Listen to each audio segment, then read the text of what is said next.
Check the mic and make sure it sound right, boys.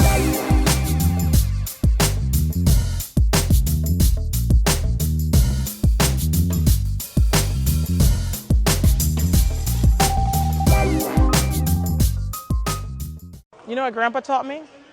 So first thing you do is turn. Back, reach, hand, follow through. That's very complicated for a 3-year-old, but you might get it. Bounce hit. Good job. Bounce hit. Run. Go, bounce hit. Oh, almost. That was so close. That was so close. What up, though, y'all? Y'all know what it is. It's your girl, Morgan, on my series, Talkin Sports Like a Girl.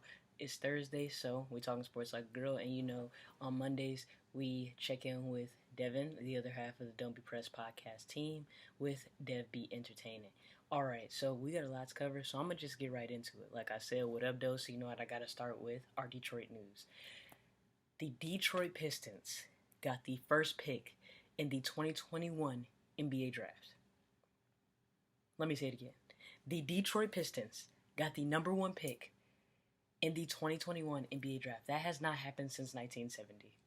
We've had 3 championships. Don't get it twisted. We had back-to-back in 89 and 90. But, you know, this is our first number 1 pick. So I'm hoping that the Pistons do something good. You know, they got a lot of the 04, cast and important roles in the Pistons. So, I'm hoping they do something good. I'm hoping that Dwayne Casey can do something with the talent. Right now, everybody's talking about that kid, Cade Cunningham, out of Oklahoma State University. I want them to get Jalen Green.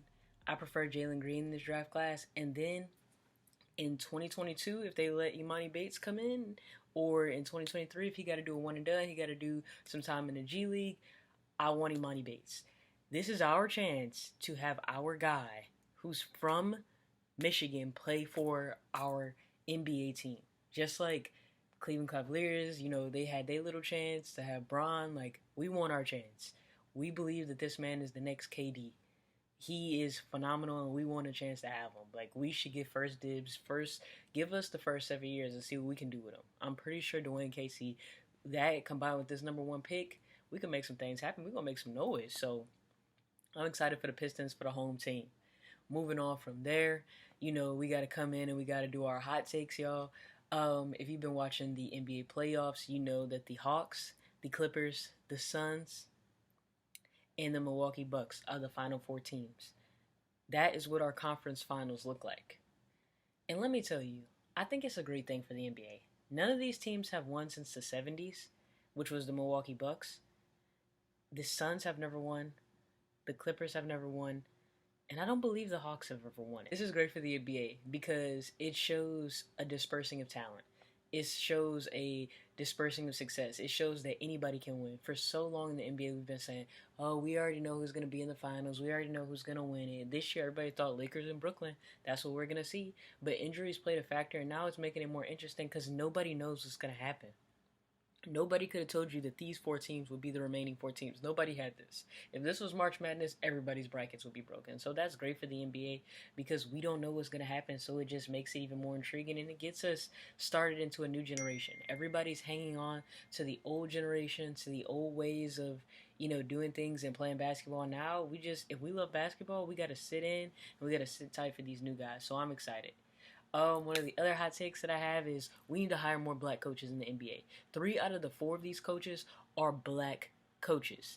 Nate McMillan, who was fired by Indiana because they said that he wasn't, getting them far enough, even though they were competing in the playoffs every single year and getting bounced by better teams because they had better talent and they have a market where people just don't want to come there, and he was doing the best with what he had. And guess what? He's the interim coach of the Atlanta Hawks, still named as the interim coach of the Atlanta Hawks. And they are in the conference final. Nobody had Atlanta in the conference final. Nobody knew Trae Young was this guy. Nate McMillan, great job. Monty Williams, fantastic job. In the bubble, we saw glimpses of the Suns being great. I didn't think they could be my Lakers. I still don't think they could be my Lakers healthy, but it's fun to watch them play basketball, and the way that he has them playing winning basketball after seeing Booker just be in a losing situation for so long. This is incredible, and He got Booker looking like everybody been saying it. Like I've been saying it. He got him looking like a smaller version of Kobe Bryant. Like let's just put it out there. Moving on from there, we also know Ty Lue. We know who Ty Lue is. We know what he does. We know what he's about. He's about that comebacks. The Clippers, as much as I dislike them as well, they were down 2-0 in both of their first two series. They're down 2-0 now as well. Like, Ty Lue is going to make adjustments. He's going to do his thing, and he's been doing his damn thing. Like, he got the Clippers playing well, and they don't even have their best player. He got me thinking that if he was coaching the Cavs in 2015, that LeBron might have had another championship without Kyrie, because he makes that type of adjustments. Like, anytime you can win without your best player, and you got this guy who is literally, like, not even going to have a workout for the NBA draft when it was his draft time, talking about Terrence Mann, you got him playing like he playing, helping you come back from a 25-point deficit against the Jazz? Man, so I hope they can make this an interesting series against the Suns. You know, I just want to see the Suns get a little competition before they get to the eventual winner of the Eastern Conference side, but that's what I'm excited about. And finally, my last hot take, I'm going to go back to what I said before. I believe I said it in my first video. Track needs to be on TV. Did you watch the Olympic trials? Were you not excited? How long people have been talking for days about the Olympic trials and what happened? It is exciting. It's exciting if you're watching a long distance race, if you're watching a short distance race. It's exciting to see instant competition right then and right there, mano y mano. Like I'm gonna tell y'all later in the show about a young lady who did her thing. It don't matter where you come from, who you are. All you racing against is that clock. So at the end of the day, it ain't no politics in that clock. In basketball, we could talk about politics. We could talk about the refereeing. Ain't no refereeing in that clock. In football, we can talk about the politics in the refereeing. Not the same. Baseball, umpires, it's subjective. In track, everything is objective. It's that damn clock. You are racing against the clock. That's why I want to see it, because it's competition at its highest peak. Before we move on, y'all go ahead and make sure y'all subscribe to Talkin Sports Like a Girl. You know you love it here. You know you love to hear me talk these sports. You know you love to argue with me in the comments. So go ahead and just hit that subscribe button. Moving on, as I talked about at the top of the show, Milwaukee beat the Brooklyn Nets in 7 games. I am so excited. KD, big props to him. He definitely played out of his mind. He had some game winners. He had some go-ahead shots that sent it to overtime in Game 7 specifically. You know, he played the best that he could possibly play. James Harden definitely compromised. We know that. Grade 2 hamstring strain. But, hey, that's sometimes what it is. When they first put this team together, I said I didn't trust it. I didn't trust it when it was KD and Kyrie because of their injury history. And then James Harden, I mean, yeah, it sucks that he got injured, but also you came into camp out of shape because you wanted to force a trade. So that can't be good on any of your muscles for you to be, and he was also playing high minutes when he first got to Brooklyn. So you're going to play high minutes and you also out of shape because you're trying to play yourself in shape. That's not a recipe for success. In other news, Atlanta beats Philly in 7 games. Nobody predicted this. Philly should have knocked this out in 5 games. Granted, Joel Embiid playing on the torn meniscus. All respect to him, but Ben Simmons, y'all either got to move Ben Simmons from the point to the 4 or the 3 or something where he ain't got to shoot as much, or he's not required to shoot as much, and he can just play defense so he's the best player and make plays for everybody else, but he cannot be your point guard and can't shoot. It's just not a thing. Like, y'all have tried it year after year, and year after year, y'all come in and y'all tell us, well, he doesn't really need to know how to shoot. He doesn't really need, a jump shot, the free throws. Like, everything else he does is so remarkable. We get it. He's a remarkable talent. But in order for you to win in the NBA, unless you want to be a second-round exit every year, that's fine. Because that's what you'll be as long as Ben Simmons is running your point.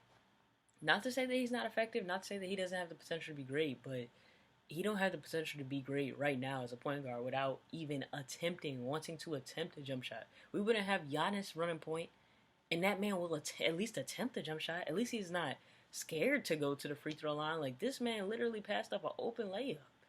Even Joel Embiid said it. I mean, and I don't even think we get mad at Doc Rivers for saying, I don't know if he's a championship point guard. There's a lot of niggas out here not a championship point guard. But this specifically, we know he's not. Y'all have tried it for years. It hasn't worked. No, you've even changed the coach. And the coach was pretty bad. That was the first step. This is the second step. Get your actual point guard in there. The Clippers are down 2-0. against the Suns. They did beat the Jazz in 6 games without Kawhi Leonard the last 2 games, but it's looking pretty bleak against the Suns since they're getting CP3 back for Game 3. And we're just going to have to see what happens. I think that the Clippers should at least be able to get one off. They should at least be able to get one off, but I don't know how much more they can do without Kawhi. They seem pretty limited. I do have faith in Ty Lue, but I don't think he can get them more than one. I think he can get them one, and that's about it. Game 3, I think, is the Clippers. 4 and 5, I think, is the Suns, for sure. Earlier, big shot, Cade Cunningham just put him flat on his face. It's a knockout of the year contender from Cade Cunningham. Rosado knocks him out with an overhand right. We're going to move on to our next segment. Y'all know what it is. It's Pressed or Null, where this is a segment that we use on our podcast where we talk about things that we're worried, stressed, or pressed about. And one of the big things in the news that I'm excited about is this man's name is Carl Nassib.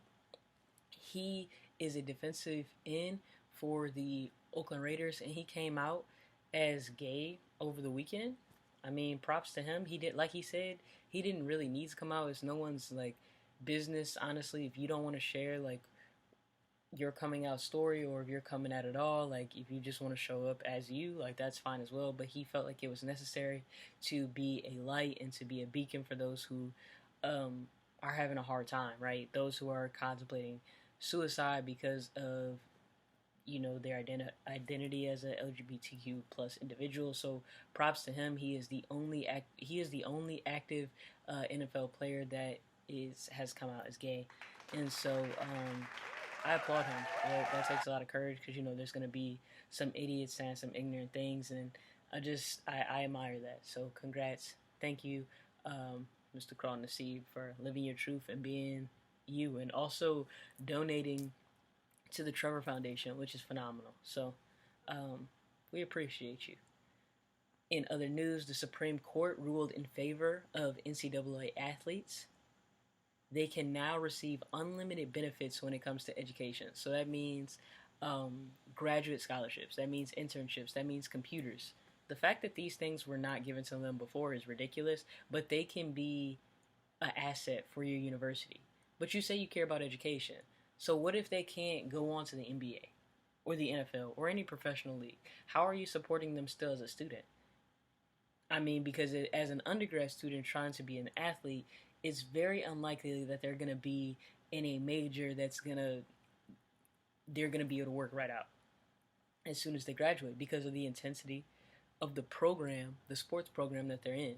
So how are you helping them succeed post-graduation? So I think that this is great that the Supreme Court did this, and I think that it's great that now the NCAA is going to be held accountable to actually do what they say they're going to do, to actually provide education and opportunities to the youth that they are using for capital gain. My favorite segment, Playing Like a Girl. Big shout out to Becky Hammond. She is a finalist for the Portland Trailblazers job. I don't know if she's going to get it, but I think it is great that she's a finalist. The first time that any woman has been a finalist for an NBA head coaching job. So I think that that's pretty dope. In other news, the Jordan brand boasts its largest female roster. 11 WNBA players on this roster, and one of them happens to be one of my old classmates, Ariel Powers of the Minnesota Lynx. So good job, girl. Very proud of you. We can talk in a minute, but congrats. My absolute favorite thing, the Olympics are coming up. We have this young lady named Simone Manuel. I saw her swim in the 50-meter free. She did a time of 24:35 and got first, qualifying her for the Olympics in Tokyo. And so proud of that, Black Girl Magic. Great job. Wish you so much luck overseas when you go and compete. Represent us well. Us as in obviously black folks. And then finally, my favorite news story, Kari Richards. Bruh. 10.64 in a 100 meter. Running. With 30 meters to go, she starts pointing at the clock, just like Usain Bolt. And we were arguing then. You think he could have went faster? You think she could have went faster? Probably, because she pulled up 30 meters. Nobody was near, by the way. She did her damn thing. Orange hair, long nails, loud and proud. Yeah, that's me. I did that. She said, I'm that girl. I want everybody to know I'm that girl. And we love it. We love it. Playing like a girl. Playing like a girl. Way to help us end our segment well, Miss Richardson. Oh my God. I can't wait to watch you compete in the Olympics. Oh my God. That's going to be so fun. So congratulations to y'all. And I look forward to seeing y'all this summer. Y'all go ahead and make sure y'all follow all of our Don't Be Pressed pages. Make sure you subscribe to our YouTube channel. Give us a thumbs up. And go ahead and comment below. Argue with me if you want. Tell me you agree with me if you want. You know, I'm just interested in the conversation y'all have for me. And that's all for this episode of Talking Sports Like a Girl with Morgan. So I'll talk to y'all next week. Deuces.